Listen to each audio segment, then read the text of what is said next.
Dá uma olhada aí comigo. Você alguma vez já se questionou de por que Yeshua, o nosso Messias, e João Batista chamavam os fariseus, os líderes religiosos da época deles, de raça de víboras?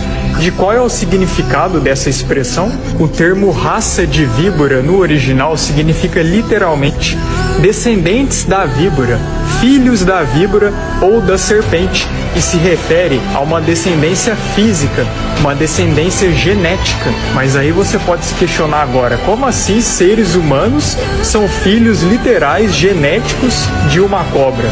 É óbvio que essa cobra é uma simbologia que se remete a Satanás, porque como diz em Apocalipse 12, Satanás é chamado de antiga serpente, e ele é chamado de antiga serpente porque ele que era aquela serpente do Éden, isso mesmo. A serpente no Éden não era literalmente um animal, era uma simbologia que se remetia a Satanás. Ele também tinha uma patente de querubim. Então Satanás foi quem enganou Eva no Éden, e não simplesmente uma cobra falante, como muitos dizem.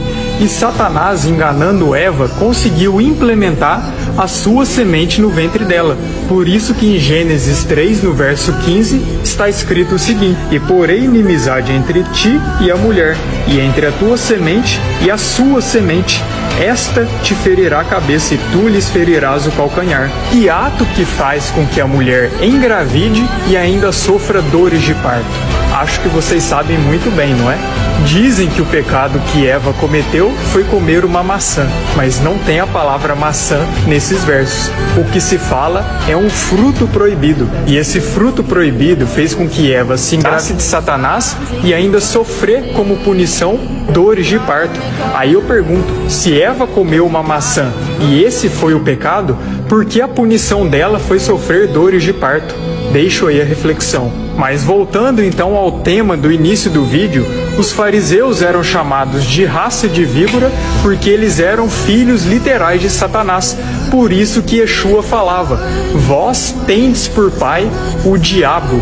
E você pode perceber que Yeshua sempre pregava o arrependimento para todos aqueles que tinham a oportunidade de se arrepender. Mas para os fariseus, ele nunca pregava o arrependimento. Por quê? Porque por serem filhos literais de Satanás, provenientes de Satanás, não havia chance de redenção para esses fariseus e para todos aqueles que são provenientes de Satanás, porque eles têm Satanás como pai deles. Esses são demônios que pertencem ao terço caído que escolheu Satanás e que encarnam na matriz humana devido ao que aconteceu no Éden. E Caim foi o primeiro deles. Por isso que em 1 João 3,12 fala que Caim era do maligno. Ele pertencia ao maligno. Ele era descendente do maligno. E sabia que até nos dias de hoje existem pessoas assim? Pessoas que não se arrependem por nada, que a própria psicologia e a psiquiatria tentam explicar isso, de uma pessoa que nasce má e nasce sem essa capacidade de se arrepender, porque são filhos literais de Satanás, são descendentes da serpente.